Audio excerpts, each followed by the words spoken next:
नमस्कार दोस्तों, स्वागत है आपका मेरे चैनल मिंट योर मनी पे। मेरी एफडी वाली वीडियोस एंड डेथ वाली वीडियोस की सीरीज़ को बहुत सारा प्यार देने के लिए बहुत बहुत शुक्रिया। तो चलिए आज की वीडियो शुरू करते हैं।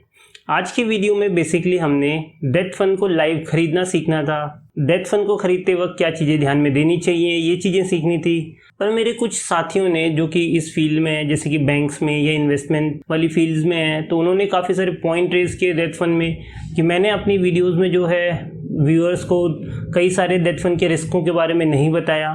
तो चलिए आज पहले उसी के बारे में बात कर लेते हैं। आप जब भी कोई इन्वेस्टमेंट करने जाएंगे तो ये हमेशा ध्यान रखिएगा कि आपको काफ़ी सारे लोग मिलेंगे जो आपको हमेशा गुमराह करने की कोशिश करेंगे कि आप इस डेथ फंड में मत लगाइए, आप इस फंड में मत करिए, आप ये वाली इन्वेस्टमेंट मत रखिए, इसकी जगह ये चुनिए। और आप ऐसा कर भी लेंगे क्योंकि आपको नॉलेज नहीं होगी, आपको लगेगा कि ये बंदा सही बता रहा है तो इसी की बात मान लेते हैं।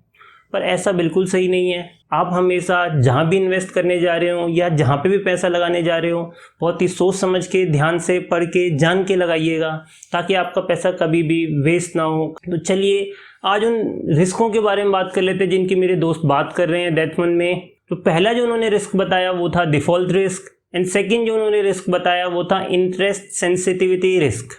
तो इन दो रिस्कों के बारे में आज बात कर लेते हैं। और क्यों मैंने आपसे ये रिस्कों के बारे में बात नहीं करी, क्या मेरा मेन पॉइंट था इन रिस्क के ऊपर बात ना करने का, तो वो आज की वीडियो में जान लेते हैं। पहला रिस्क जो है वो है डिफॉल्ट रिस्क। ये रिस्क बेसिकली तब अराइज होता है कि मान लीजिए मैंने किसी कंपनी में पैसा लगाया और वो कंपनी डूब गई। जैसे कि आपने बहुत सारे टीवी सीरियल्स या बहुत सारी जगह ऐसी सुना होगा मूवीज़ वगैरह में कि उसने उस कंपनी में पैसे लगाए और वो डूब गई, तो आपके पैसे का क्या होगा? तो जी हाँ, ऐसे केस में बिल्कुल यही होगा। आपने जिस कंपनी में पैसा लगाया अगर वो डूब गई तो आपका पैसा भी डूब जाएगा। तो हाँ, ये रिस्क काफ़ी बड़ा है, पर मैंने इसके बारे में क्यों नहीं बात करी, चलिए वो जान लेते हैं। तो डिफ़ॉल्ट रिस्क बेसिकली हमारे केस में क्यों काम नहीं करता है या हमें इससे डरने की ज़रूरत क्यों नहीं है, क्योंकि ये जो चीज़ें होती है ये एक म्यूचुअल फंड कंपनी को भी पता होती है। तो डिफ़ॉल्ट रिस्क से हम बच जाएँ इसलिए वो क्या करते हैं कि जो भी पैसा हम देते हैं वो कभी भी एक कंपनी में नहीं लगता है, वो 12 से 15 अलग अलग किस्म के पेपर बाय करने पे लगता है। तो मान लीजिए अगर आपने कहीं पे पैसा लगाया भी है, वो कंपनी कल को डूब भी गई तो आपके टोटल पोर्टफोलियो में उसका कोई फर्क नहीं पड़ेगा। एग्जाम्पल के लिए मान लेते हैं कि हमने 100 रुपये लगाए, तो हमारा जो 100 रुपये लगेगा वो अलग अलग 15 अलग अलग या 12 अलग अलग किस्म की कंपनियों में लग जाएगा। तो मान लीजिए मैंने 100 रुपये दिया, उसके 15 हिस्से हो गए, तो एक हिस्सा बनेगा 6 से 7 रुपए का। तो जो 6 से 7 रुपए का हिस्सा मैंने जिस कंपनी में लगाया है, अगर वो डूब भी गई तो मेरा 93 से 94% का जो पैसा होगा वो बिल्कुल सेफ रहेगा। बाकी 5-6% अगर डूब भी गया तो टोटल पोर्टफोलियो को इतना फर्क नहीं पड़ेगा। दूसरी बात कि वो 5 से 6% भी हम क्यों खोएं, तो हम वो भी नहीं खोते हैं। वो इसलिए क्योंकि हमारे जो एवरेज मैच्योरिटी यील्ड होती है, जो कि मैं अपनी पिछली वीडियोस में बात कर चुका हूँ, अगर आपने ये सब नहीं समझ में आया तो आई बटन पे क्लिक करके वो वीडियोस जरूर देख लीजिएगा। तो हमारे डेथ लिक्विड फंड की एवरेज मैच्योरिटी यील्ड है वो है 30 से 40 दिन यानी 1 महीना। तो मान लीजिए अगर कोई कंपनी डूब भी रही है या बंद होने वाली है तो वो कभी भी 1 महीने में नहीं डूबेगी। जी हाँ, इसका क्लासिकल एग्जांपल आप यस बैंक से ले लीजिए क्योंकि आजकल वो बहुत न्यूज़ में है। तो यस बैंक में जो हालत खराब होनी शुरू हुई थी वो 2006 से 2008 से शुरू हो गई थी, जब उनके सीईओ की डेथ हो गई थी और दूसरे सीईओ ने टेक ओवर करना शुरू कर लिया था। तब से लेके 2020 यानी इस साल में जाके आपको पता चल रहा है कि यस बैंक में क्राइसिस है। जी हाँ, एक नॉर्मल पब्लिक को, एक कॉमन पब्लिक को जिसके लिए मैं ये वीडियोस बनाता हूँ, उसको आज पता चल रहा है 2020 में जाके कि यस बैंक में इतना बड़ा रिस्क चल रहा था और वो काफ़ी क्राइसिस में थी। ये साबित करती है कि कोई भी बड़ी कंपनी या कोई भी बड़ा बैंक जहाँ पे आप पैसा लगा रहे हैं वो कभी भी 30 से 40 दिन में तबाह नहीं हो जाएगा। उसको तबाह होने के लिए सालों लगेंगे। जी हाँ, वो अपने पिनेकल से बॉटम पे आने पे कम से कम सालों लगाते हैं और उसके बाद भी जो पैसा होता है वो सेबी वापस करवाने की पूरी कोशिश करती है हर उन इंसानों को जो कि उसके शेयर होल्डर्स होते हैं। तो आपको वो चिंता करने की बिल्कुल ज़रूरत नहीं है क्योंकि आपकी मैच्योरिटी यील्ड तो 30 से 40 दिन की होगी और ऐसा कभी नहीं होगा कि बैंक सिर्फ 30 से 40 दिन में ज़मीन पे आ जाए और आपका पैसा लेके भाग जाए। दूसरी बात कर लेते हैं इंटरेस्ट सेंसिटिविटी रिस्क की। आरबीआई के द्वारा जो इंटरेस्ट रेट चेंज होते हैं उससे आने वाले रिटर्न पे जो असर पड़ता है उसको कहते हैं। जैसे फॉर एग्जांपल मैंने आपको अपनी एफडी वाली वीडियो में बताया था कि एक 7% के इंटरेस्ट रेट से चलने वाली एफडी मेरे पास है। अगर मैं अभी करंट में अपने बैंक जाऊंगा तो मेरा बैंक मेरे को 7% पे नहीं देगा, 6% पे देगा, क्योंकि अभी जो करंट रेट चल रहा है वो 6% का चल रहा है। तो ऐसे में मैं या वो इंसान जिसने पिछले साल एफडी करा ली थी लॉन्ग टर्म के लिए, उसका तो फायदा हो जाएगा, जो इस साल कराएगा उसका नुकसान हो जाएगा 1% का।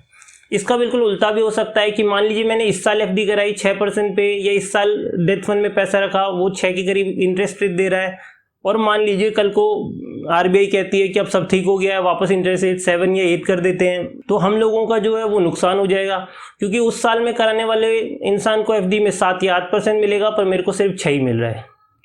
तो इसकी भी हमें चिंता करने की जरूरत क्यों नहीं है, क्योंकि एक तो लिक्विड फंड में आप जब मर्जी तब पैसा निकाल सकते हैं। तो आपको अगर लग रहा है कि इंटरेस्ट रेट ऊपर नीचे हो रहा है और मुझे फर्क पड़ रहा है, तो आप जब मर्जी तब अपना पैसा निकाल सकते हैं। इसके अलावा हमारी जो मैच्योरिटी यील्ड है वो सिर्फ 30 से 40 दिन की है, जैसे मैंने आपको पहले ही बताया था। और आरबीआई कभी भी इंटरेस्ट रेट चेंज करता है तो कम से कम 0.25 बेसिस पॉइंट की चेंज करने के लिए भी वो 3 महीने का समय तो लेता ही लेता है। तो आपको इससे भी घबराने की जरूरत नहीं थी। जी हाँ, यही दो वो कारण थे जिसकी वजह से मैंने आपको ये रिस्क के बारे में नहीं बताया था, क्योंकि मैं ये वीडियोस एक कॉमन पब्लिक के लिए बना रहा हूँ। अगर ऐसा कोई रिस्क इन्वॉल्व होगा जो सही में रिस्क होगा तो मैं आपके साथ जरूर शेयर करूंगा। तो आप कभी भी इन सारी चीज़ों में मत पड़िएगा कि ये रिस्क है वो रिस्क है। अगर कोई रिस्क होगा तो मैं आपको जरूर बताऊंगा। तो चलिए अब चलते हैं मेरी कंप्यूटर स्क्रीन पे। जैसा इस टाइम आप देख पा रहे हैं, मैं वैल्यू रिसर्च पे जाने की कोशिश कर रहा हूँ, और आप कोई भी वेबसाइट कोई भी ले सकते हैं। ऐसा कोई ज़रूरी नहीं है कि वैल्यू रिसर्च ही लेना है, जो आपको पसंद आया वो ले सकते हैं। तो यहाँ पे मैं सर्च कर लेता हूँ। जैसे ही मैंने टाइप किया लिक्विड, तो आप देख रहे हैं कि अलग अलग कंपनीज़ के लिक्विड फंड आ गए। HDFC liquid fund, ICICI Pru liquid fund, SBI liquid fund नहीं देखनी है। तो जैसा कि आप इस टाइम स्क्रीन पे देख पा रहे हैं, मैंने HDFC लिक्विड फंड एक वैल्यू रिसर्च की साइट पे खोला है। अब आपके सामने जो है इस पे अलग अलग देखिए चीज़ें आ रही हैं। आप यहाँ पे जैसे देख पा रहे होंगे, मेरे कर्सर पे देख पा रहे होंगे, तो ये ओवरव्यू है, परफॉर्मेंस है, पोर्टफोलियो है, फंड मैनेजर है। तो इसके अलावा आपको और क्या क्या देखना है, तो सबसे पहले तो जो आपको चीज़ देखनी है वो ये देखिए, यहाँ पे मिनिमम इन्वेस्टमेंट देखिए 5000 है। आप इस डेट फंड को 5000 रुपीज़ से ख़रीद सकते हैं। उसके बाद मिनिमम एडिशनल इन्वेस्टमेंट 1000 रुपीज़ की है। मतलब जैसे मान लीजिए मैंने 5000 रुपये से ये फ़ंड ख़रीद लिया, तो इसके बाद मान लीजिए जैसे अगले महीने मुझे बोनस मिला या कहीं से मेरे पास पैसे आए, तो मैं 1000 रुपये भी एक्स्ट्रा डाल सकता हूँ। तब ऐसा आपको ज़रूरी नहीं है कि आपको हर बार 5-5 हज़ार रुपये डालने पड़े। इसके अलावा मिनिमम विड्रॉल, मतलब जब आप पैसे निकाल रहे हो तो मिनिमम आप 5000 निकाल सकते हैं। ये सब में लगभग इतना ही होता है, ऊपर नीचे होगा भी तो आप देख लीजिएगा। मिनिमम बैलेंस 1 है। अब यहाँ पे एक चीज़ काफ़ी अच्छे से दे रखी है, देखिए इसको बहुत ध्यान से देखिए। एग्जिट लोड, इस पे अलग अलग एग्जिट लोड लगे हुए हैं। 0.0070% if redeem with in 1 day. ये कहने की कोशिश कर रहा है कि अगर बाई चांस मान लीजिए, जैसे कि मैंने आपको बोलता कि लिक्विड फंड में कोई भी होल्डिंग पीरियड नहीं होता, तो वो बात सही है। और इस पे देखिए दिख भी रहा है कि अगर आपने रिडीम एक दिन के अंदर अंदर कर लिया, तो आपको जो आपके टोटल पोर्टफोलियो का प्रॉफिट आया होगा उसका 0.007% इन्हें देना पड़ेगा फंड वालों को। ऐसे ही अलग अलग है, जैसे 2 days, 3 days, 4 days, 5 days, 6 days, अलग अलग आप देख पा रहे हैं। तो कोशिश कीजिएगा कि वो फंड खरीदने की जिसमें कि एग्जिट लोड 0 हो। और ये जनरली इस फंड में भी 0 होगा। ये एग्जिट लोड जो है वो सिर्फ और सिर्फ 6 या 7 दिन के लिए ही लगता है शुरुआती, उसके बाद जो है एग्जिट लोड ना के बराबर रहता है। तो हम आगे देख लेते हैं। ये लॉन्च डेट वगैरह हमारे किसी काम की बात नहीं है। बेंचमार्क आप जरूर देखिए। ये एक लिक्विड फंड है, तो ये अपने आप को किस फंड के कंपेयर कर रहा है वो जानना बहुत ज़रूरी है। तो जैसे कि आपको इसमें दिख रहा है कि अपने आप को क्रिसिल लिक्विड के कंपेयर कर रहा है, तो ये बहुत ही अच्छी चीज़ है। तो जैसे कि आप देख पा रहे हैं, ये अपने आप को क्रिसिल लिक्विड के बेंचमार्क के कंपेयर कर रहा है। तो यहाँ पे आपको हमेशा एक लिक्विड फंड का बेंचमार्क ही होना चाहिए। ऐसा ना हो कि अपने आप को किसी और फंड के या किसी और फंड के बेंचमार्क से कंपेयर कर रहा हूँ। इसके अलावा आप नीचे देखिए, रिस्कोमीटर लो, मतलब मेरे को जो इस फंड में रिस्क है वो लो है। तो लो आप ये लगा लीजिए कि अपने पास कोई रिस्क इस फंड में नहीं है। टाइप ओपन एंडेड, तो ये हमारे मतलब का नहीं। ओपन एंडेड बेसिकली ये होता है कि जब तक आप चाहो तब तक होल्ड कर सकते हो। ऐसा कोई वो नहीं है कि 2 साल में ख़त्म हो जाएगा या 4 साल में ख़त्म हो जाएगा। जब तक आपका मन है तब तक रखिए। एसेट साइज देख लीजिए, इसका है 99,867 करोड़। एसेट साइज बेसिकली होता है कि ये फंड लोगों के बीच में कितना पॉपुलर है या कितना बड़ा है। तो ये जितना ज़्यादा नंबर होगा उतना अच्छा है। बाकी इसका कोई इतना बड़ा रोल नहीं है, तो आप इस पर ध्यान मत दीजिए। अब जो अगला पॉइंट है, इसके लिए अपनी कंसंट्रेशन थोड़ा बढ़ा लीजिए। ये बहुत ही इंपॉर्टेंट पॉइंट है। इसको एक्सपेंस रेशियो कहते हैं। इस फंड का देख लीजिए, ये 0.30 है। हमें कोशिश करनी है कि ये जितने कम से कम हो सके हम उतना कम से कम लें। तो ये आप ज़रूर कंपेयर करेंगे कि जब भी आप कोई भी फंड, जरूरी नहीं कि लिक्विड फंड, जब भी आप कोई भी फंड लें आपका एक्सपेंस रेशियो हमेशा लीस्ट होना चाहिए।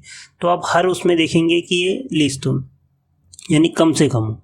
रिस्क ग्रेड वही बेसिकली जो मैंने इसी वीडियो के थोड़े पहले बताया कि इंटरेस्ट सेंसिटिव रिस्क क्या होता है, तो वही चीज़ इसमें दिखाई गई है। तो इसमें आप देख सकते हैं रिस्क ग्रेड डैश डैश है, मतलब एप्लीकेबल ही नहीं है इसके लिए।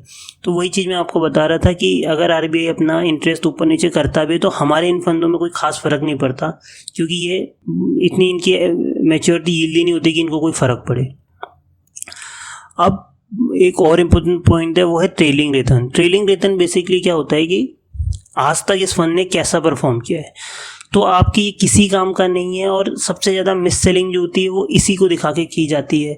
कोई भी आपको डिस्ट्रीब्यूटर जो है वो यही दिखाएगा सबसे पहले कि देखिए सर हमारे फंड ने कितने पिछले महीनों में, पिछले साल में मतलब हमारे फंड ने कितनी अच्छी परफॉर्मेंस की है, क्या ज़बरदस्त परफॉर्मेंस रही है। तो ये आपको बिल्कुल नहीं देखना, क्योंकि पास्ट परफॉर्मेंस फंड की कैसे है वो आने वाली परफॉर्मेंस को कभी भी डिटरमाइन नहीं करती, या वो ये नहीं बता सकती कि आप आगे आपका फंड जो है वो कैसा करेगा। तो इसलिए ये कॉलम कभी भी ना देखें, ये हमारे किसी खास काम का नहीं है। फिर भी आप देखना चाहें तो आप देख सकते हैं, जैसे कि रैंक विद इन कैटेगरी इस फंड की कितनी है। तो इस फंड की 22 चल रही है, 24 है। मतलब अगर मान लीजिए टोटल 30 फंड है तो इसमें से इसकी रैंक जो है 24 है। इसमें लिख भी रखा है कि जो फंड्स हैं कैटेगरी में वो 42 हैं, तो 42 में से इसकी रैंक 22 थी, 18 थी। अगर 6 महीनों का कंपेयर किया जाए, 1 महीने वाई दी, मतलब अगर आप जितनी इसकी मैच्योरिटी यील्ड है तब तक अगर आप होल्ड करते रहें तो आपको कितना रिटर्न मिलता रहेगा, ये वो दिखाता है कि एक दिन होल्ड करें तो 0.01, एक वीक में 0.06, एक मंथ में 0.27, 3 मंथ, 6 मंथ, 1 ईयर, 3 ईयर, ये मतलब अपना बता रहा है कि इतना ये इंटरेस्ट रेट देखिए आपको दे देता है। 6 महीने, 1 साल, 2 साल, 3 साल, जितना मतलब एक एवरेज आजकल चल रहा है उतना आपको आराम से लिक्विड फंड दे देता है। तो आप ये सारी चीज़ें ज़रूर देखिएगा। ये बेस्ट एंड वर्स्ट परफॉर्मेंस आपको देखने की कोई ज़रूरत नहीं है। अब ये पॉइंट जो है ये बहुत इंपॉर्टेंट है। तो ये देखिए टॉप होल्डिंग्स, मतलब ये फंड जो है वो बना किस चीज़ से है। तो अब आप जो देखने जा रहे हैं ये बहुत इंपॉर्टेंट है। जैसे कि मैंने इसी वीडियो के बीच में मतलब शुरुआत में बताया था कि आपका डिफ़ॉल्ट रिस्क जो होता है कि मतलब अगर कंपनी डूब गई तो आपका पैसा भी डूब जाएगा, वो क्यों नहीं होता। तो देखिए इस फंड ने कितने अलग अलग किस्म के पेपर खरीदे हैं। आप इसी फंड पे अगर देख पाएंगे तो ऊपर से लेकर नीचे देखेंगे तो कम से कम इस फंड ने 25 के आसपास फंड खरीदे हैं। तो यानी कि आपका 100 रुपये जो है वो 25 हिस्सों में टूटेगा, तो आपका एक हिस्सा जो है वो 4 के करीब आएगा। तो मान लीजिए अगर आप इनमें से कोई एक पेपर डिफ़ॉल्ट हो भी जाता है तो आप 4% के आपके आसपास नुकसान होगा, वो भी नहीं होगा, क्योंकि जितनी भी कंपनी आपको दिख रही हैं, Indian oil corporation, BPCL, export import bank, Hindustan zinc, NTPC, Reliance industries, ये ऐसी कंपनीज हैं जो कि 20-30 दिन में तो इनको कुछ नहीं होने वाला आने वाले। अगर इनको बाई चांस इनमें कोई दिक्कत होगी भी तो ये कम से कम सालों लेंगे अपने आप को ये दिखाने में कि ये गिरने वाले हैं। सेम आप देखिए इसमें कैटेगरी भी देख सकते हैं, क्रेडिट रेटिंग, इसमें मैं एक अलग से वीडियो बनाऊंगा बहुत जल्द। तो ये देखिए कि इनकी रेटिंग कितनी अच्छी है, A1+ है, A1+ है। ये सॉवरेन है, सॉवरेन मीन्स ये सरकार के बॉन्ड है। तो देखिए जैसा आप देख भी सकते हैं, सरकार के बॉन्ड को, शॉर्ट टर्म सरकारी बॉन्ड्स को ट्रेजरी बिल्स कहते हैं, लॉन्ग टर्म्स को हम गिल्ट फंड भी कहते हैं। ये वर्ड भी आप काफ़ी सुनेंगे आगे। तो इसमें आप देख सकते हैं कि रिजर्व बैंक ऑफ इंडिया में देखिए ट्रेजरी बिल्स, इनकी क्रेडिट रेटिंग सॉवरेन होती है। क्यों? क्योंकि इनमें आपको कभी रिस्क होगा ही नहीं। अगर बाई चांस कल को बैंक डूब भी जाए, रिजर्व बैंक, तो वो अपने आप ही नोट छाप के आपके पैसे तो आपको वापस कर ही देगा। तो इसके अलावा आप देख सकते हैं कितनी अलग अलग टाइप के होल्डिंग है। कमर्शियल पेपर जैसे मैंने आपको बताया था वो कितना है। सर्टिफिकेट ऑफ डिपॉजिट और कुछ नहीं, एक टाइप की FD होती है। मतलब इस डेट फंड ने आप ही के पैसे को लेके आगे एफडी करा दी एक्सपोर्ट इंपोर्ट बैंक में। तो देखिए इसकी मैच्योरिटी यील्ड कितनी है, 91 डेज। तो ये इन्होंने कराई है 28/9/2020 पे ही एक्सपायर हो जाएगी। ये देखिए 10/8/2020 को एक्सपायर हो जाएगी, ये 27 को, ये 19 को, ये 3/7 को।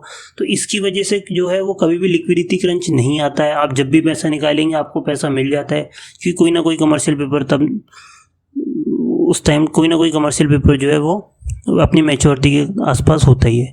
उसके बाद आप ये नीचे फंड मैनेजर वगैरह देख सकते हैं, पर जनरली ये कॉमन पब्लिक के मतलब का सवाल नहीं है, तो इसे आप इग्नोर कर लीजिए। तो ये चीज़ें वो हैं जो आप देख सकते हैं। एक चीज़ और देखिए, यहाँ पे मैं बताना भूल गया, यहाँ पे आप ये देखिए रेगुलर प्लान दिख रहा है, इसे हमेशा आप डायरेक्ट पे कीजिए। इसकी जो अगली वीडियो आएगी मेरे इस वीडियो के बाद जो आने वाली है, वो डायरेक्ट तो रेगुलर प्लान के ऊपर ही है, तो उसमें मैं डिटेल में बताऊंगा। अभी आप ये मान के चलिए कि जब भी आप सिलेक्ट करेंगे आप हमेशा डायरेक्ट प्लान करेंगे, कभी भी रेगुलर प्लान नहीं सिलेक्ट करेंगे। तो डायरेक्ट प्लान पे करते ही देखिए आपको क्या फ़र्क पड़ेगा। बाकी सारी चीज़ें सेम रहेंगी, पर आपका इस ऐड को यहाँ से हटा देते हैं, आपका और कुछ नहीं, एक्सपेंसेस से चेंज हो जाएगा। तो देखिए जैसे ही रेगुलर था यहाँ पे 0.30 का एक्सपेंस रेशियो था, मतलब एक पे मुझे 30 में से भरने पड़ रहे थे 100 रुपये पे, अब जो है मुझे 100 रुपये पे सिर्फ 20 में से भरने पड़ रहे हैं। तो हमारा मेन एम यही था कि हम अपने आप को, हम जो अपना एक्सपेंस रेशियो है वो कम करें। तो चलिए एक दो और देख लेते हैं इसी में कुछ और, जैसे एक्सिस बहुत फेमस है बैंक, तो इसका भी देख लेते हैं एक बार कि एक्सिस लिक्विड फंड कैसा है। तो देखिए यहाँ पे लिखा रहा है डायरेक्ट प्लान, तो हमने अपना रेगुलर प्लान इसका शायद है ही नहीं, या अगर है भी तो हमें कोई मतलब नहीं उससे। तो चलिए इसका देख लेते हैं, इसका क्या है। तो देखिए इसमें मिनिमम इन्वेस्टमेंट है सिर्फ 500 रुपीज़, मतलब जैसे वहाँ पे 5000 था, इसमें आप 500 रुपये से भी शुरू कर सकते हैं। तो अगर कोई स्टूडेंट भी है जिसकी पॉकेट मनी 1000 रुपये 2000 रुपये है, तो वो भी अपने पैसों की वैल्यू बचाने के लिए सिर्फ 500 रुपीज़ से इसमें रख सकता है। 500 रुपये पे इसमें मिनिमम विड्रॉल भी 500 रुपये है, तो कोई आपको दिक्कत नहीं है।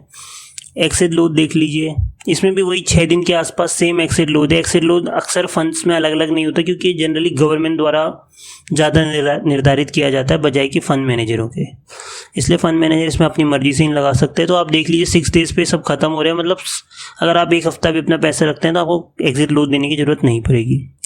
इसके अलावा वही इसमें भी परफॉर्मेंस दिखाई गई है, ट्रेलिंग रिटर्न दिखाया गया है कि इसकी रैंक देखिए 14, 12, 10, 8, 10 है। इसका जो रिटर्न है आपका फ़ंड का वो कैसे कहाँ पे आ रहा है, कितना आपको मिल रहा है, तो 7 दिखा रहा है, 6 दिखा रहा है 3 साल में, 1 साल में 5.5 दिखा रहा है। इसका देखिए benchmark Nifty liquid fund TRI मतलब होता है टोटल रिटर्न इंडेक्स, मतलब ये आगे बताएंगे कि शेयर्स में डिविडेंड भी मिलते हैं, तो इसमें वो भी ऐड है। तो आप देख लीजिए इसका बेंचमार्क, आप बस ये लिक्विड फंड समझ लीजिए, अगर लिक्विड फंड है तो बहुत बढ़िया है। रिस्कोमीटर इसमें भी लो है, एसेट इसका भी अच्छा खासा है 27,032 करोड़, काफ़ी है। इसका एक्सपेंस रेशियो देखिए 0.15, तो आप जैसे देख पा रहे हैं इसका HDFC से भी कम एक्सपेंस रेशियो है, तो हमारे लिए ये उसके मुकाबले थोड़ा और अच्छा हो जाएगा, क्योंकि हमें एक्सपेंस रेशियो हमेशा कम चाहिए। रिस्क रेट इसमें है नहीं, तो आपको कभी भी वो टेंशन लेने की ज़रूरत है ही नहीं। इसके अलावा थोड़ा इसकी होल्डिंग्स में देख लेते हैं, तो इसने क्या होल्ड कर रखे हैं। देखिए इसने भी ट्रेजरी बिल और सारा सरकार के ज़्यादातर इसने वो ले रखे हैं, रिजर्व बैंक। बाकी इसने देखिए कमर्शियल पेपर किन कंपनियों के ले रखे हैं, तो अल्ट्राटेक सीमेंट ले रखा है, A1+ वो है, Reliance Jio Infocomm, Tata Motors Finance, Tata Capital Financial Services. तो आप देख पा रहे हैं कि इनमें ऐसी वो सारी कंपनियां हैं जो कि नामी गिरामी है, ऐसी नहीं है कि जो 2-4 दिन या 10 दिन 20 दिन 30 दिन में आपकी कंपनियां बर्बाद हो जाएंगी। ऐसी किसी भी कंपनियों के कमर्शियल पेपर ये नहीं लेते, और रिस्क डाइवर्सिफाइड रहे। तो देखिए इन्होंने भी कितने सारे अलग अलग किस्म के पेपर खरीद रखे हैं। आप नहीं भी देखेंगे तो स्क्रीन पर कम से कम 25 से 30 अलग अलग कंपनियां हैं। अपने फ्री टाइम पे देख लीजिए कि ये कैसा है कैसा नहीं है। तो आशा करता हूँ कि इसमें आपको काफ़ी सारी चीज़ें समझ में आ गई होंगी। तो यही सारी चीज़ें थी जो आप लिक्विड फंड के बारे में आपको जाननी थी। ऐसे ही हम लिक्विड फंड देखते हैं, आपको जो भी लिक्विड फंड पसंद आ रहा है आप जाके उसको ख़रीद सकते हैं। तो जैसे कि मैंने पहले ख़रीद रखे हैं, तो अगर आप बोलेंगे तो आपको ख़रीद के भी लाइव दिखा दूंगा, पर ये जो पॉइंट्स हैं देखने लायक वो यही सब हैं, तो वो आपने देख लिए हैं। तो आशा करता हूँ कि अब आपके मन में कोई डाउट नहीं होगा। अगर फिर भी डाउट है तो आप बिल्कुल पूछ सकते हैं अभी भी। तो चलिए अब वापस कंप्यूटर स्क्रीन से बाहर जाते हैं। तो आशा करता हूँ आपने इस वीडियो में लाइव डेथ फंड्स खरीदना सीखा होगा। आपने चीज़ें ध्यान दी होंगी कि क्या चीज़ें हमें देखनी चाहिए, क्या इग्नोर कर देनी चाहिए। तो अगर आपको ये वीडियो पसंद आई है तो इसे लाइक करना मत भूलिएगा। ये इन्फॉर्मेशन अगर आपको काम की लगी है तो दोस्तों के साथ शेयर जरूर कीजिएगा। मेरे चैनल को सब्सक्राइब करना मत भूलिएगा। आप मुझे इंस्टाग्राम पे भी फॉलो कर सकते हैं, लिंक आपको डिस्क्रिप्शन में मिल जाएगा। मेरे और भी चैनल्स हैं, उनको देखने के लिए प्लीज़ लिंक विजिट कीजिएगा। और अभी भी अगर आपके मन में डेथ फंड को लेके कोई और सवाल हैं तो please please please comment box पे ज़रूर पूछिएगा। मैं अभी भी आपके सारे क्वेश्चन के जवाब देने के लिए तैयार हूँ। Thank you, bye bye, take care.